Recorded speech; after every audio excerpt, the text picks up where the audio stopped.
Well, I want to relate this Geronimo story because it's very, very, very applicable today. And actually, some parts of this story have been kind of left out. I think a lot of people have a kind of general idea what went on with Geronimo. And actually, his name was not Geronimo as he was born with. It was one who yawns.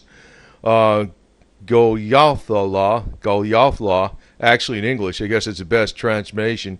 But Geronimo probably came from, Saint Geronimo, give us mercy, before he basically killed him for revenge of the Mexican soldiers killing his wife, his mother, and his three children, and breaking a treaty when the warriors were gone for going out to town to get some supplies. But I'm not going to actually go over. Well, I am going to go over a little bit about his life, but I'm actually going to show it to you how this is applicable today and what's actually dangerous today, big time, because nothing changes or nothing changes, whatever. He says anyway. Just going to hit you real quick with the real brief history of Geronimo. But after the Mexican attack on his tribe, where soldiers killed his mother, wife, and three children, Geronimo joined a number of revenge attacks against the Mexicans. Basically, that part of Arizona was part of Mexico at that time, and it was the Mexicans that were government, whatever it was. Basically right here, it was actually going against the Apaches and breaking the treaties with them. So Geronimo was born and as an Apache near Turkey Creek in the tributary of the Gila River in modern-day state of Arizona, which was part of Mexico at the time. But the Apaches disputed Mexico's claim, which, you figure, who was there first? The Apaches, right? So, I mean, it kind of goes with all governments, let me put it to you that way, right? So, what happened was late one afternoon, the Apaches went to town. They left a few guards with the women and children, and what happened was the Mexican troops attacked the camp. They killed the guards. They killed the women and children, including Geronimo's mother, wife, and three children. And so they took all the weapons. They took all the food. They took all the supplies to Mexican soldiers. And, karma's what actually came about, as you know, was karma. He basically attacked them back. And it turned out that attacks and counterattacks were common. December in 1860, 30 miners, these were U.S. miners, they launched a surprise attack on an encampment of the Apaches on the west bank of the Mimbres River. According to the historian, right, Sweeney, the miners killed 4 Indians, wounded others, and captured 13 women and children. So the retaliation by the Apache again followed with raids against U.S. citizens and property. Who started what? But I'm going to actually tell you some more about this deal because I got to give you a quick, brief overview history because it relates to every damn thing going on today. At the end of his military career, this was Geronimo. Basically escaped a bunch of times because these guys, every time they said, here's the deal, they broke the deal. You know the deal. The Mexicans did it. The U.S. American government did it. They all did it, right? So he at the end of his military career, Geronimo led a small band of 38 men, women, and children. He evaded thousands of Mexicans and American troops for over a year, making him the most famous Native American of the time and earning him the title of the worst Indian who ever lived, right? Worst or best, actually, however you want to put it, right? So, first off, there's a lot of different things that went on with this because he never really wanted to go do this in the first place. It was all against him. It basically came about because of what they did to his people, his family, and continue to do. Because every time they set him up in a camp or something like that, or on a reservation, he grew all his food. They stole it, or they did this, and he was never allowed to go back to where he wanted to go. And that was part of the problem. So Geronimo, is a living legend today, partly because he was basically the last resistance of the American Indian against Well, not just the American government, but the Mexican government too. Both of them, right? Now, I want to get into a couple other things here. Actually, a couple other twists. The first twist is, well, three twists basically. This was in the inauguration of Teddy Roosevelt, President Teddy Roosevelt. He actually, in 1905, he had 6 Indian chiefs march in the inauguration parade for Teddy Roosevelt, President of the United States, in 1905. Now, some people put it as, he was honoring them, but, I can tell you one thing. With Teddy Roosevelt, the whole deal was big showmanship. He was putting on a big show. It was all for his popularity, his ego, and all this other garbage. Geronimo liked being in it because he considered it an honor. But, I guess most people in the United States would, actually, even though, well, he's a representation of standing up against the powers that be against all odds and holding out. And he actually made a couple bucks off of his fame because he was pretty shrewd as being using his fame to make some money on the side. And he actually did fairly decent. When he died, he had $10,000 in the bank, and I think that was in 1909 or thereabouts, which was quite a bit of money back then. It wasn't bad. It wasn't bad. And basically, the circumstances of his death was pneumonia, but kind of caused by drinking because he got caught out in the cold with the drinking, and I don't know, he fell asleep drunk in the cold or something in the rain, and that contributed to his pneumonia death, plus all the garbage doctors they had back then too, probably not giving him the correct medical treatment. But there's other things involved with this, and what I have to say is that George Prescott Bush too. Prescott Bush, the father of George Bush. That's another deal that is actually something that does not fit right into this picture, because it wasn't that many years after his death that it was the Skull and Bones Society that allegedly stole the skull of Geronimo.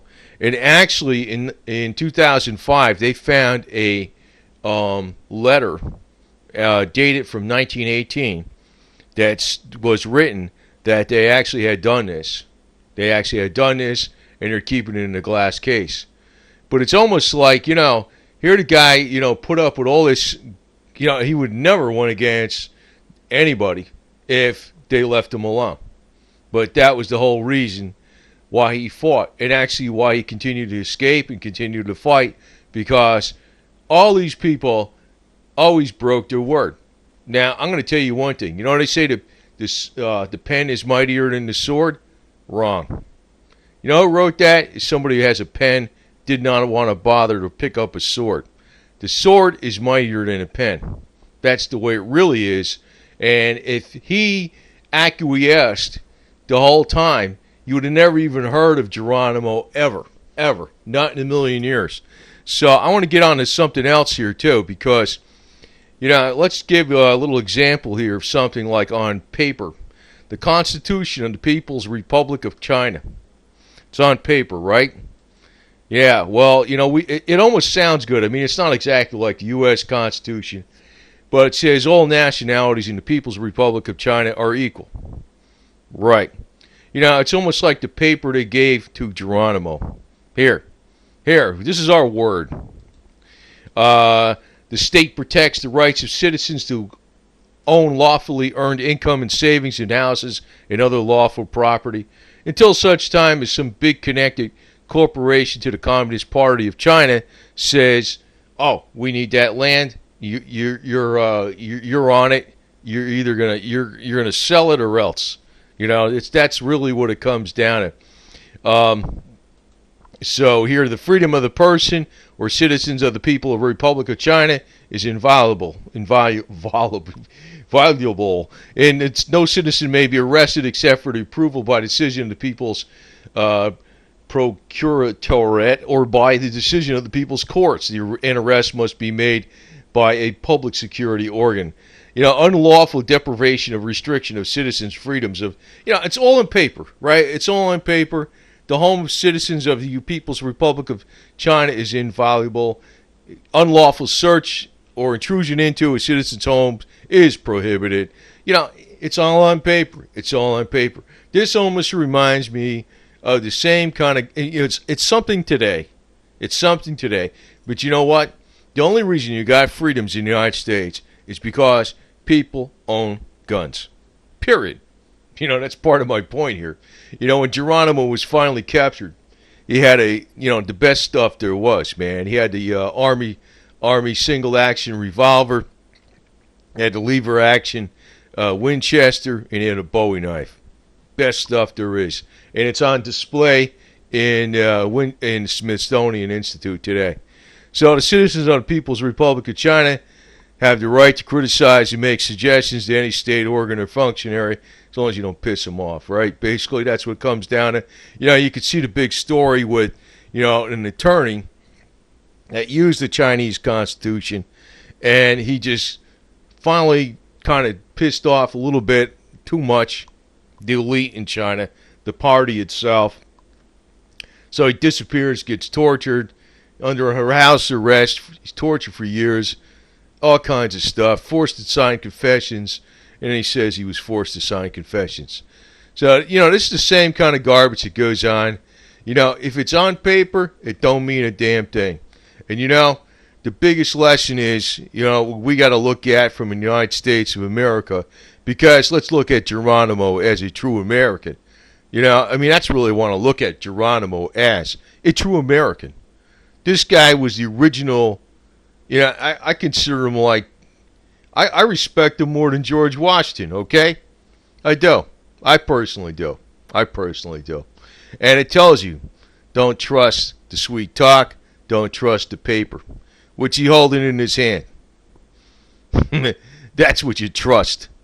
And the sword is mightier than a pen, because if he was standing there with a pen in his hand, you would have never heard of this guy today. You would have been off the history books, nothing. It was because, and it wasn't like he sought violence. They sought violence and broke the treaties with him every single time. It wasn't that he sought violence. It was karma coming back at them in the form of Geronimo. Geronimo will give you the same kind of mercy you gave him. So that's my moral of this lesson here, because a lot of people don't look at this from, and they kind of know about it, but they don't know about it. It also tells you a lot about what even goes on today. There's people in the Skull and Bones Society, which is not George Bush, it's also John Kerry, right? Both sides of the political aisle. They know about, they desecrated the grave of Geronimo, and if there's something about, maybe his spirit is never going to rest until his skull goes back where it belongs, in a grave where he's supposed to be honored, not in a captured glass case held by the Skull and Bones. Could you imagine if that happened to one of the political people that are high up in the United States? You'd never hear the end of it, right? But with Geronimo, because, hey, that was a renegade. Why was he a renegade? Because they broke the promises every single time. It was not him doing it. He was the instrument whereby karma came back at him. So, anyway, just want to tell you, because this is a good story in a lot of ways, because it tells you, the little worm that told you, you got the pen, you got your word, you keep your word. But the pen is not mightier than the sword. It's not mighty. You got to stay with honor, yes. You have to stay with your word, yes. You have to do the right thing, yes. But the pen is not mightier than the sword. The sword is the only thing that's going to protect you. And actually, if the Chinese citizens today had the sword, the Chinese elite would be dealing with a lot of Geronimos. The problem is the United States, the elite, no, there's a lot of potential Geronimos out there, and they ain't going to mess with us. That's what it really comes down to. So, end of the moral story here, but I just want to put you out my twist on it, because, nobody's thinking this way, and it's just how it is.